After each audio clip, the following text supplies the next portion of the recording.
In today's world, cybersecurity isn't just an IT issue, it's a business risk, a leadership responsibility, and a strategic imperative.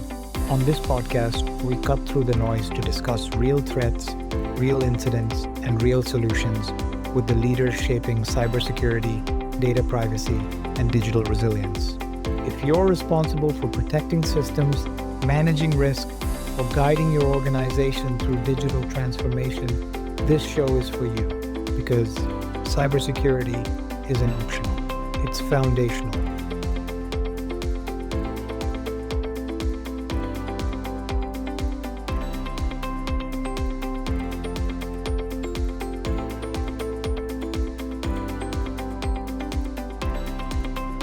Cybersecurity today isn't defined by the tools you buy. It's defined by the leadership decisions you make. It's a mindset. It's a corporate culture. It's about how executives and boards think, how organizations prioritize risk, and how leaders build security programs that actually scale with the business. Ladies and gentlemen, my guest today has lived this reality at the largest and highest levels. Chief Security Officer at Cloudflare, also an Aurora vendor, Uber, I use them personally, and of course, Facebook. So that's 3 for 3. Former federal prosecutor, commissioner for the Obama Cyber Commission. And if those credentials weren't enough to prove his pedigree and his DNA, for the good of mankind, he volunteers for nonprofit safety and security organizations, advises startups, and invests in promising ventures. So listen up carefully. Building and leading security programs in complex, fast-moving environments, and recently engaging in global conversations around cyber risk and digital trust at Davos. We are honored and lucky to have with us on this conversation about cybersecurity as a business leadership discipline and what it takes to lead security at scale and why resilience, not perfection, is the real goal. I have said enough. Welcome to Secure IT, Joe Sullivan. Thank you so much for having me on. I'm excited for this conversation. Thank you. And you currently in the role as CEO of Joe Sullivan Consulting.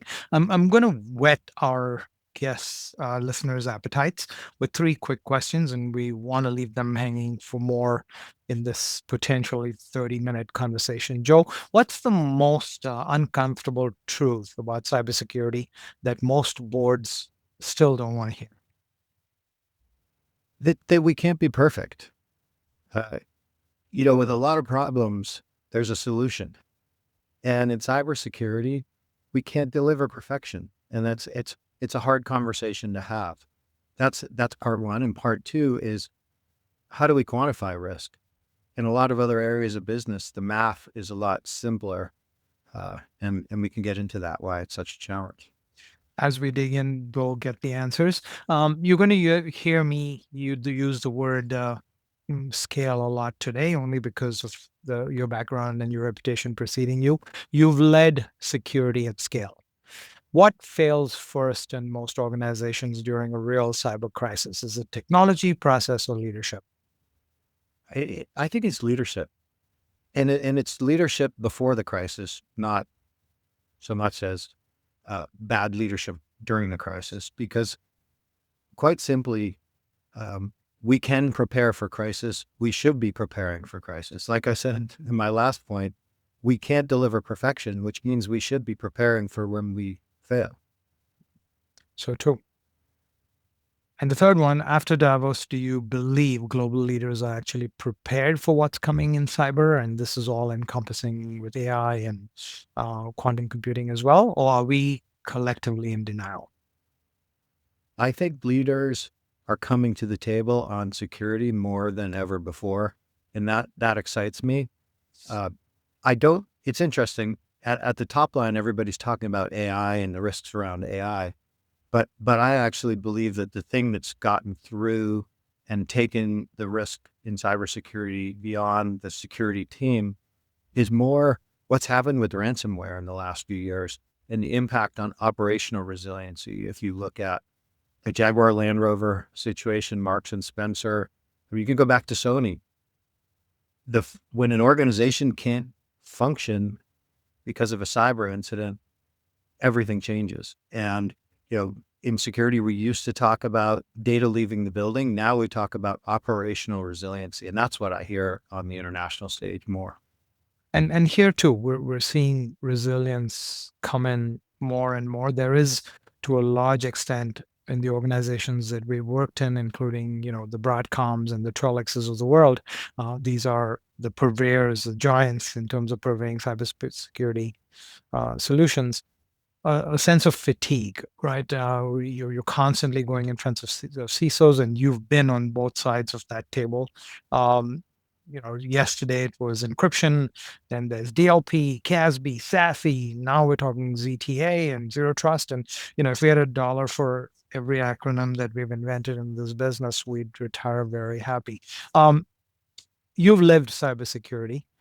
We towards resilience, we often want to establish a mindset of let's move away from tools and let's talk about leadership and business outcomes, and operational reality at scale. So let's start there. When did you personally realize that cybersecurity is fundamentally a leadership and business discipline, not just a technical one?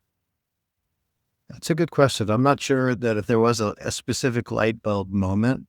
It was more like this feeling over time and a realization that I'd made a mistake. And the mistake was that, okay, my title is Chief Security Officer for Facebook. That means it's all my responsibility. And I didn't do a good enough job of sharing the responsibility with others. I felt like I have to protect the company. That's why I'm here. I should try and make cybersecurity as good as possible and as less of a burden as possible for the other leaders so they can focus on their disciplines. That's not real leadership. A group of people running a company need to collectively understand all the risks and all the opportunities. It's a set of levers. No one person can just manage their lever by themselves. If the person who manages the brakes doesn't talk to the person who manages the gas, we're going to have a very bumpy ride.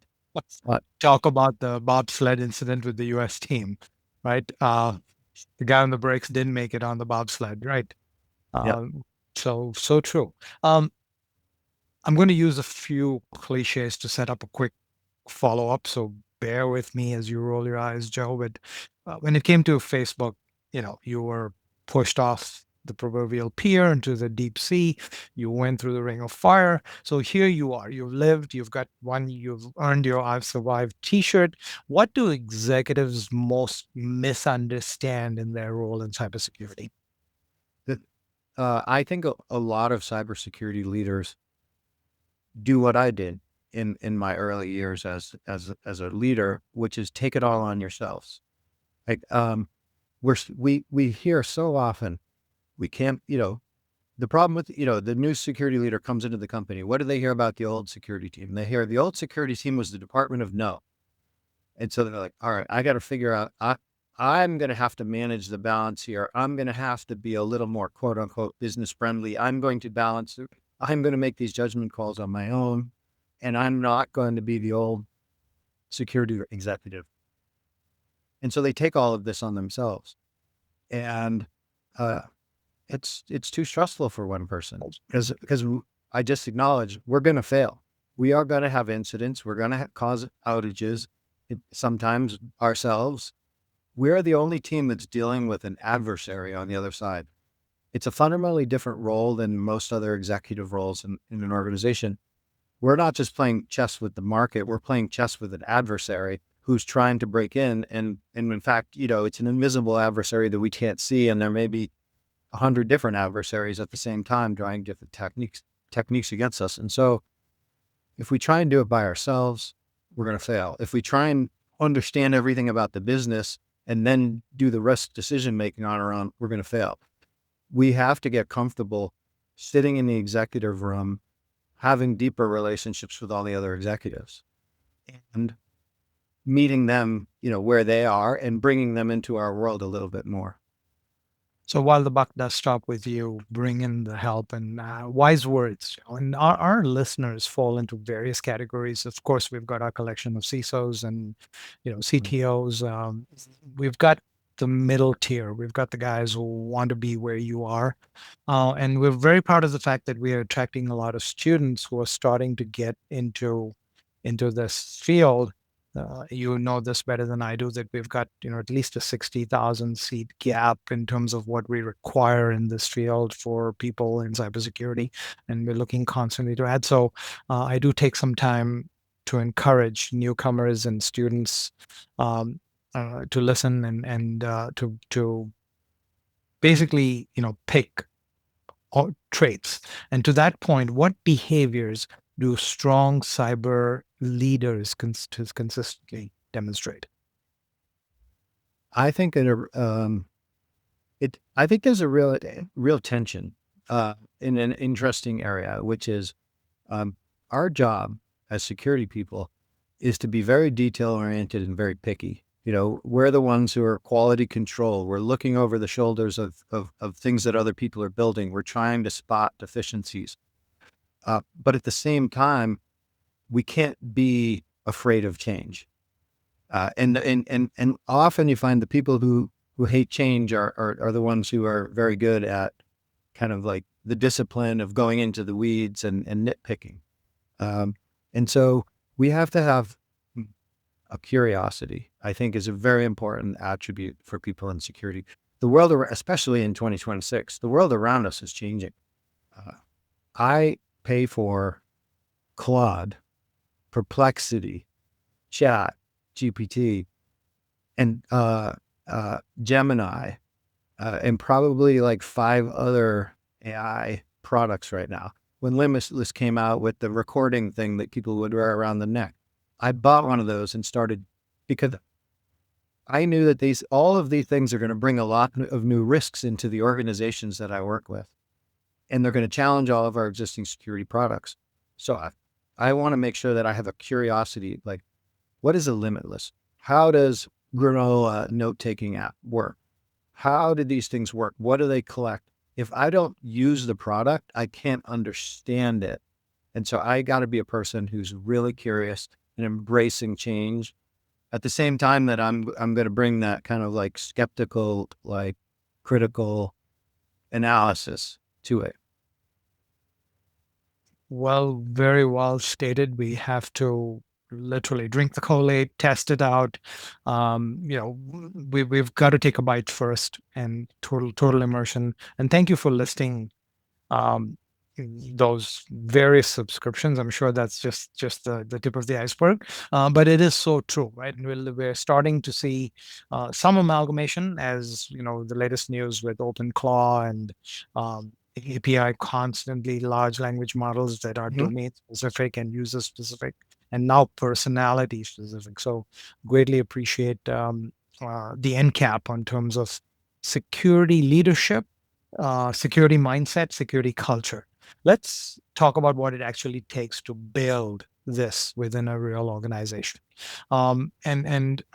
This is really a day in your life, whether it was at Uber or Facebook or Cloudflare. When you're building or transforming a security program at scale, what are the first? I'm going to pick three foundations you focus on. Okay, so now as part of my consulting business, I'm effectively doing the same thing that I did when I was working inside companies. I had the good fortune to get to Facebook and inherit a security team of just very few people and get to build it up into hundreds. And I got to do the same thing at Uber, and I got to do the same thing at Cloudflare. So now in my consulting, I often get brought in by a VC firm and say they just put a bunch of money in a startup and in some category, and they're like, build the whole security and IT department over in 6 months. And so I've been doing that for the last couple of years over and over again. And I think it's three things, just like everything else. It's people, process, and technology.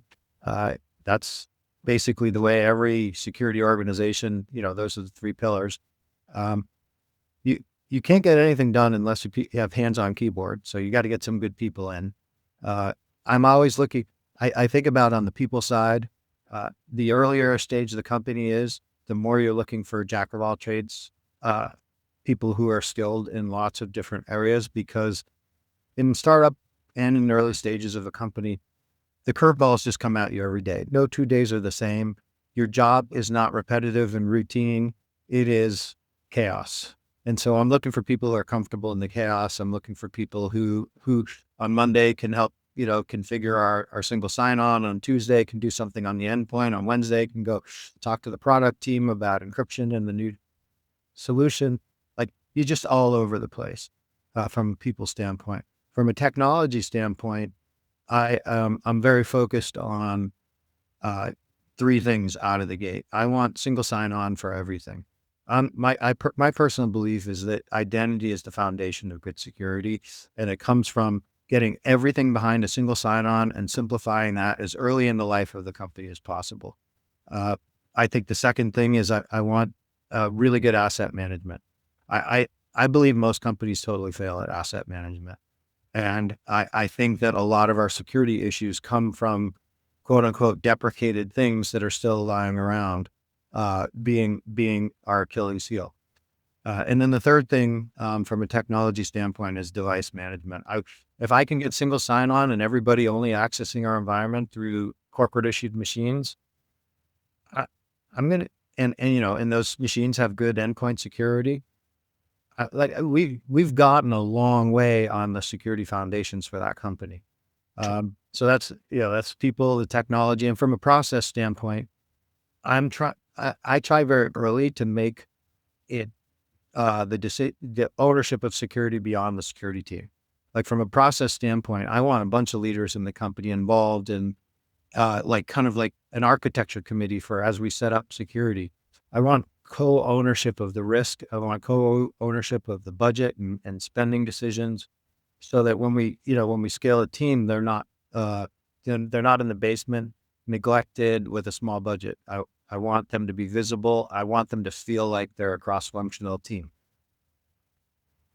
What's amazing, Joe, is this probably our 55th or 56th podcast, and we do one a month. And we've spoken to leaders across, various ecosystems, including Microsoft and Broadcom and all of them. And it's amazing how often it gets down to the basics. And what you've said is, look, single sign-on, one doorway to watch, literal. And identity and access management, follow up with asset management, and you build a structure. I often say, your customer is not the greatest generation or the Gen X. It's now coming on to the millennials who, the baby boomers come from a day where we made our mixed tapes and we queued up music and we fast forwarded and rewound, right? And today's customer, and I've got a 26-year-old in the next room, and she's like, look, I need a certain music, go, and walks into a room and says, play it, right? And there's Siri and there's a half a dozen other apps that do it. And so these are the customers of ours who are saying, I don't want to do, 20 letter passwords that I've got to change 3 times. Verify me, let me in, and let me access to what I need. So, very wise words. And as we sit here calmly in California on a beautiful Friday afternoon, the reality is, not too long ago, you were in front of a fire hose, right? How did you balance the speed of business in real time with security rigor? Yeah, I try and avoid that word balance, because I have to believe, and I think anyone in this role should believe, that it's not either or. We have to be able to deliver both. Like, it's our job as security leaders to make sure that every product that we launch has good security built in. I like to say, and I probably should have started saying this sooner in my career, is that good security is a product feature. There's a right time to build it, and it's when you're building the product. It's not something that should be bolted on after the fact. I think that compliance is a tool for generating revenue, and product and security is a product feature. When you use we have to use the terminology of the business. We can't live over in a corner talking about firewalls and things like that people in business like they don't even know what a firewall is, and they don't care what a firewall is, and they don't want to know what a firewall is, but they want to know, um, like, what is our product? How do we get product market fit? And how's it going to generate revenue? And does trust matter to our customers? We have to speak that language. I'm going to help you. You're missing a couple of product features that relate to security and build trust. That's where I'm going to get traction. I'm not going to get traction and support if I'm just managing a downside risk. Uh, and so I have to speak their language. Absolutely. I'm going to look at this from a business lens for a moment, and I'm going to set the next question up for you. Whether it is, talking to medium-sized security consultants and organizations that work with the giants like distribution giants like Ingram and Carosoft and TD, or recently, not too long ago, I was talking to a group of Southern California city executives who are taking decisions on how to implement AI and things like that. As recent as yesterday, I was talking to MSPs, and there were 50 of them in a room in Orlando. And the question usually is the same that's coming from the customer. Um, it's the ROI question, right? And you've been on both sides of the table. Um, Cutting checks as well as receiving them. How do you tie security investments, Joe, to business outcomes? Yeah, I think something I mentioned at the beginning about organizational resilience is starting to resonate.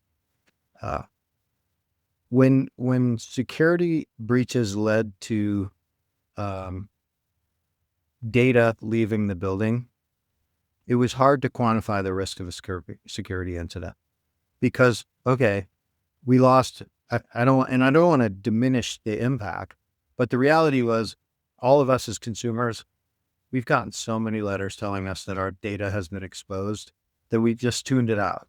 And for the vast majority of us, my data's been stolen hundreds of times. Um, and, I've faced some identity theft challenges and things like that, but it hasn't materially impacted me. What's changed in the last couple of years is the way ransomware has focused more on operational destruction rather than, just stealing the data. They've realized that if the threat of the company not functioning is so much more significant. Like, we don't know the total dollar number or pounds number of, the Jaguar Land Rover lost as a result of this thing, but we know it's in the billions, and it doesn't matter which currency you're using. So, Their lines were shut down on production. Some of their supply chain went out of business. People couldn't get their cars repaired. That company's brand took a huge hit, and their checkbook took an even bigger hit. And so, is that organization and every leader who's in that organization going to remember that everywhere they go for the rest of their careers? And are they going to invest more? Yes. Now, hopefully, they're going to tell the story, and other business leaders are going to care more. And I think they are. I'm seeing studies showing that a lot more security executives are reporting to CEOs. A lot more security executives are spending time with boards. A lot more security executives are actually leaving the profession and going into other leadership roles. Like, some of the most successful security leaders I know have stopped being security leaders and have become general leaders, which I actually think is a really positive sign. It shows that we're growing up as a profession. and coming back to tie this up to culture and mindset of security rather than let me go, do an oil change and change my tires and change my filters. But look, let me have an organization that's humming along well at 100 miles an hour. Um, as we get to the peak of this conversation, something I've been waiting to ask deep down into the third segment of this conversation, and it's Davos. For me, it's where world geopolitics, business, and cyber interact. Visions of the Star Wars bar scene come to mind, right? What were the most important cybersecurity or digital trust themes you heard at Davos? Okay, I think that it's important to remember who goes to Davos. It's a lot of CEOs, top executives, and government officials. And they think about a lot of things differently than those of us in the weeds of the technology think about. Um, when they think about the threats of AI, they talk about things like deep fakes. When they think about the opportunities of AI, they think about national sovereignty and power. And like if you look at our policy the United States policy on AI that came out, I think in December of 2025, it is about national security and strength of the country. They're thinking about it at a completely different layer and level than we are on a daily basis. And so AI is something that there's a lot of fear and sense of opportunity about. And so Davos is kind of like an international meeting where the people are from all over. And so um, the practitioners, when I got together, they're when you're in Davos, there's like so many different layers of meetings happening and events that are put on by the World Economic Forum, events that are put on by lots of different third parties as well. When all the security practitioners get together, we were definitely talking about resilience. That's the number one word, because we're living in the operational impact of cybersecurity nightmares. And so we're focused on resilience. At the government level, it's very much focused more on those big picture sovereignty. Where is it? Um, are other countries getting ahead of us? How do we keep up? But at the same time, I've got a population full of people who are afraid of AI and think it's going to displace them. So how do I manage that? And then, it can't be understated that from a government standpoint, they really care about the impact on speech and communication. And that ranges from, like, some governments want to censor a lot of things and influence what comes out of the AI. Others want none of that. And at the same time are very worried about deepfake type stuff. You mentioned that the thinking is different at different scales, depending on areas that these leaders have influence on, whether it's political or business. Have you seen a change in trend of thinking over the last 2 or 3 years? I think it's really interesting. I've seen two major uh, kind of like earth shaking moments, and probably all of us like would be able to name those two. But I think the first one was, the rollout of ChatGPT, and we started. Yeah, we look back and it's actually quaint what excited us when it rolled out. Like, oh Yes. wow, a tool that can write poetry. You know, like the things we were doing with it in the first 6 months. I remember when Dolly came out, which came out like I think a year before ChatGPT by the same company, but like being able to generate art, in 2022 was really cool. Now we can generate full videos that, look like production movies. So that was clearly like earth shaking moment number one. But I think the earth shaking moment two just happened, with the OpenClaw um, explosion in understanding, because a lot of us have been using agentic AI solutions. And, when I spend a day a week as a venture partner at a venture firm, and for the last 6 months, every startup that we hear a pitch from is an agentic AI solution. So we were seeing what was happening, but I don't think the whole world had kind of come to understand the power of agentic AI until OpenClaw. And and I don't think that second kind of like thing has resonated fully across the populations yet. But I think over these coming months, we're going to start seeing, OpenClaw. You kind of need to have a little bit of an engineering background to get it up and running. But like 6 months from now, they're going to be safer, more consumer ready versions of that that are unleashed because of this first step. Like in the way that ChatGPT, when it came out, Google hit the pedal to go a lot faster with Gemini.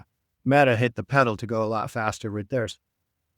Microsoft, same deal. And where the agentic kind of like hit the pedal moment just happened, and it's gonna, like, over these next 6 months, it's going to be unbelievable in terms of people realizing the power of agentic AI.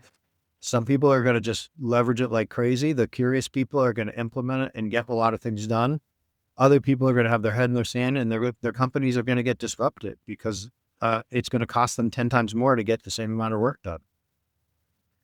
Have you started dipping your toe into all things OpenClaw yet, or not? I don't trust myself enough as a security I uh, practitioner, practitioner to deploy it at home yet. So I haven't. We do a lot of different agentic things here. You know, we do use some of the coding tools at home. We do use we experiment with a lot of different things, but uh, I don't have a clean machine that's not connected to everything, and I don't have a whole set of accounts.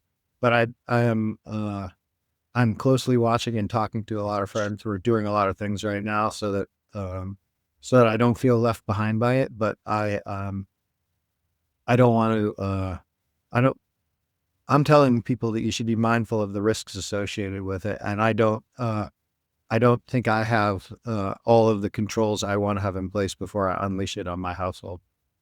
um I agree. And what excites me, and while I hear you on safety and AI risk mitigation and guardrails, but imagine a day you're at breakfast and OpenClaw, whatever word they name it in the next, they've already gone through 4 name changes in the last month. But OpenClaw for now, sitting in one of Elon's Optimus robots, bringing you a digital newspaper in the morning, and it's tailored to exactly what you want to read, right? We do live in exciting times. But I want to close out our Davos conversation and move on to the next topic. So it's a fire hose of information coming my way, or anyone who's interested in Mhm. cyber futures and the summit and everything else. And facetiously, of course, it was nice to see leaders all dressed to the hilt uh, at the top of a well powdered mountain with snow boots on. Right, that was funny. But in terms of content and in terms of conversations, what surprised you the most, Joe? I think I sit here in Silicon Valley. You know, I live in Palo Alto and I work between San Jose and San Francisco all week long. And when I travel, I'm usually going to like an AI conference or stuff like that. So I'm just in a bubble a little bit. I'm in a forward thinking, curious world. And the companies I mostly work with are, you know, in the same category. And sometimes I forget that, yeah, the rest of the world doesn't change as quickly as we do, and also looks at our pace of change with skepticism that like we're just spinning our wheels over here. So getting outside of the bubble and getting together with people who are like, you know what, I work at, you know, the head of security at a 100-year-old manufacturing company that's been doing things in a certain way, you know, that they're not, you know, they're not as interested in change. They're not interested in trying out, you know, they're not deploying OpenClaw at their business, and they're happy to sit back and wait. And so for me, that's a it's a dose of reality that I need to get sometimes, and so I was happy to get it. Yeah, and you're being humble and very gentle about the fact that it's Palo Alto and it's moving faster than a bullet train. My sister and brother-in-law have worked for a long time at Intel and Samsung and all those areas up. And I've been visiting for a long time, but there was a time when all this started. There was venture money. There was the .com starting, and of course Starbucks. And it was amazing. I would take, a $3 or $4 cup of coffee and just sit there in a Starbucks and just soak in the conversations, Joe. And that's now evolved so much better. But you're absolutely right. It's a different Now world. it's now it's Phil's, and it's a $9 cup of coffee. Yes, it is. Well, That's right. Phil's. I've been dragged out about 2 months ago to a Phil's coffee. You're right.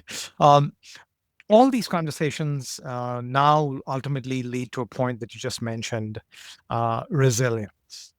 So that's what we are about on this podcast. And how do you define cyber resilience in business terms? So in November, I went to Australia and I spent a full day in a room with, I think, about 30 security executives. And they had asked me to put together a master class on resilience. And we managed to fill a full day, no problem, thinking about how we could implement resilience. And I broke it down into three categories. I think as a leader, we have a responsibility to build resilience in three areas. One, personally, we have to be resilient. Two, we need to build a resilient team as a cybersecurity unit. But three, because cybersecurity impact extends across the company, we have to have a strategy to get resilience across the entire company. And I saw, for example, with the pandemic, CISOs and security leaders who had focused on company level resilience, that when the pandemic started, those people got elevated into helping really run the company because resilience was really needed when we went through a 2-week period where everybody had to stop going into offices and still, expected all the technology to support a global workforce would still home. And so when you talk about resilience, it all comes down to, in my mind, preparation and planning. The idea that we're smart, we're good leaders, we can make judgment calls in the moment to get out of a crisis, that's baloney.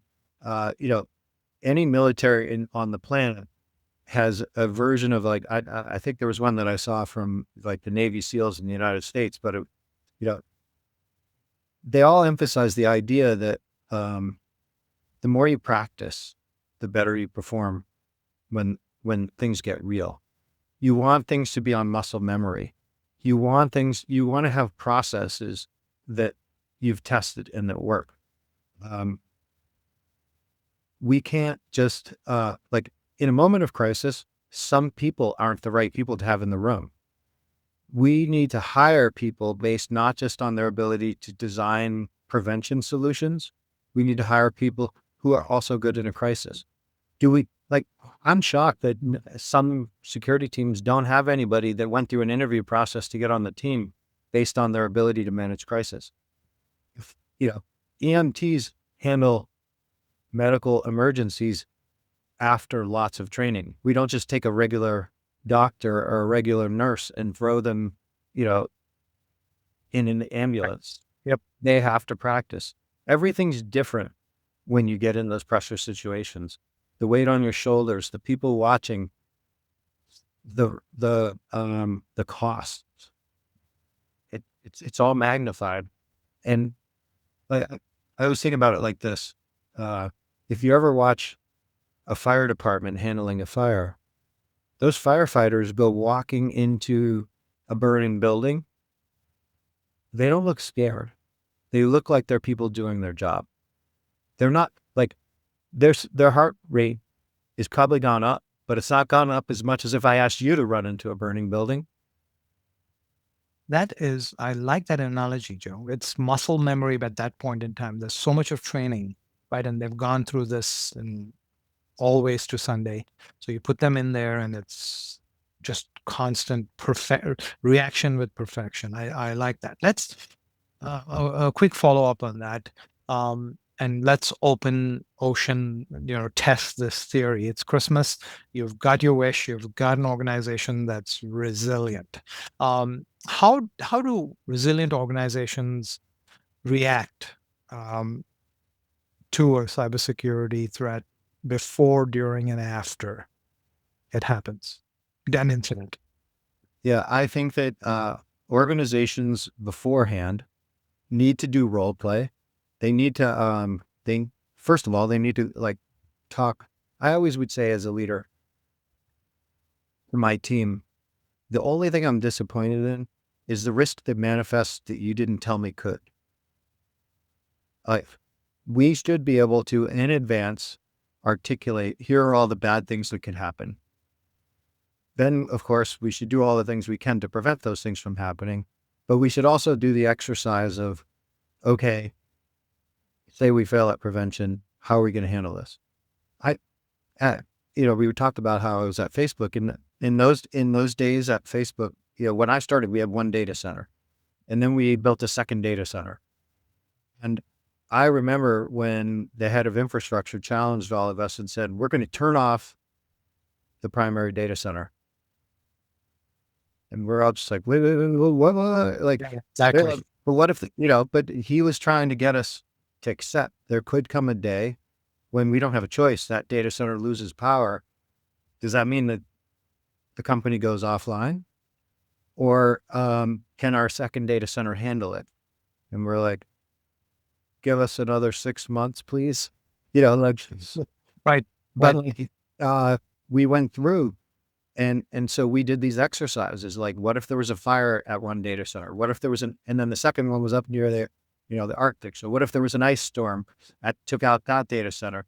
Then we did the cyberstorm version. What if so we had, we had the firestorm exercise. We had the cyberstorm, so like we went through, we forced ourselves to actually turn off the data center and see what would happen after we felt like we'd done the preparation. And so it's holding yourself accountable to that level that gets you ready for the real thing. Then when the real thing happens, guess what? You didn't prepare completely. There are going to be things that like you don't know about. But if like at every company that I was at, we always tried to like map out what are all the things that we were going to need for crisis. Like, it's a silly thing, but in the tech companies I worked at, we all worked on desks on the floor. The most coveted thing at a company is a conference room. And so like during a crisis, you need a conference room. And so like I would go work with head of facilities that I got the power to, if I declared a crisis, which conference room was going to come offline and we could kick out the sales team or whoever was in there. That's the kind of planning you have to do. You have to think through all these things. Who's on leave that week? Who's their backup? You got to plan all these things. And then during the crisis, 50 other things are going to go wrong that you weren't anticipating and that you couldn't have, and you're going to have to adapt. And that's when you need to have people who are good on their feet, and you need to have people who are good communicators, and you need to have a structured plan around communication, all of that stuff. Amazing. I've done this for 33 years and proud of the fact that I've led a cybersecurity company, mid-sized. And I personally would be happy with just deleting data and asking, someone to restore it. Here you are, Joe, talking about deleting a data center. So your experience and scale definitely comes to bear. Thank you for putting that in perspective. Let's zoom out. Let's talk about the future of security leadership. How is the role of the CISO changing? It's changed a ton in the last decade, and I think it's going to change even more in the next 5 years. How's it changed in the last little while? It's changed in that the role has elevated in responsibility, and where it's reporting is evolving too. In private companies, more than 20% of the security executives now are reporting to the CEO. If you go back 20 years ago, most security leaders sat underneath a CIO. In startups in 2026, there's no CIO. A lot of what the CIO owned has been commoditized. It's SaaS apps, conference rooms, and laptops for employees. That's what's under the traditional CIO. Arguably, the CIO role should get another opportunity to step back into importance with all these AI transformation initiatives. Like, I think a really good CIO is probably the best person to drive a lot of that. But I'll tell you, a lot of the most innovative CIOs are not around anymore, and the next generation feels more stifled than security leaders do. So, I think from my Cloudflare security team that I left Cloudflare only for less than 4 years ago, and probably like 5 people who are on my team are CISOs now. All of them have IT reporting to them as well. It's become much more common. So it's like, it used to be security was person reporting to the person who ran IT. Now IT is reporting to the person who runs security. Great. it hasn't fundamentally changed to that extent in public companies, but Right. in the startup world and private companies, 100% it's flipped because of the commoditization of a lot of those IT products. Now, that's been a really good thing for security leaders because before we had that, we didn't have any accountability for uptime, for employee experience, and I see, this new generation of security leaders who also have to think about operations and IT. It's making them better leaders because they're good at risk, but they also have to be good at delivering a good employee experience. A great CIO wakes up every day thinking, how do I drive productivity at my company through technology? And security leaders are now having to think like that. I'm not just here to be the brakes. I also need to be the gas. And so that's a really good thing for security leaders. Also, the risk portfolio has exploded, right? We've been talking about the risk of all these AI agents and things like that. Whose job is that? 2 years ago, I would stand in front of a group of CISOs and say, who's taking responsibility for all of the AI in your company? And they would put their hands in their pocket. They didn't want to own it. They don't have a choice. Security leaders are having to own it. And if you look at it from the CEO's perspective, if you're a CEO of a company, you want to have one lawyer report up in your organization to the top, one technologist, one digital risk person, you know, one business leader, one marketing leader. You don't want, like, there's one lawyer who reports into the exec team, and they're responsible for patent law and real estate law. And those two things are completely different. You know, patent law, litigation, real estate law, like all the different things that one lawyer does, privacy law, there's a million different things, but you need one good judgment, business executive, legal person. In the world of digital risk, you know, typical cybersecurity risk is now combined with the AI risk is combined with, who's going to answer the question? How do we prepare as a company for quantum computing? Is there a risk for us? It's one person on True. the leadership team. And so, the glass ceiling that used to exist in our profession, where we're just like, you're managing cybersecurity risk, you can go be in the corner underneath the CIO. The world's changed completely. You just gave me my aha moment in this conversation. CIO, CISO, switch it. It makes total sense. Security is non-negotiable. It's part of just the DNA of an organization as part of IT. What advice would you give an aspiring CISO? I think every single person in this role wakes up and has imposter syndrome. We started working at a junior level on our teams. We got more responsibility. Most people grow up in one lane. I was like talking about the general counsel as a lawyer who has to be responsible for 50 different types of law. Yeah, and I'm sure the CEO even asked them about how do I write my will. It's the same thing for us on the technical side. You're not going to be the person who can answer every technical question in the moment. When the CEO turns to you and asks you a hard question, it's okay to say, let me get back to you on that. I'm going to go work with my team and come up with the right answer.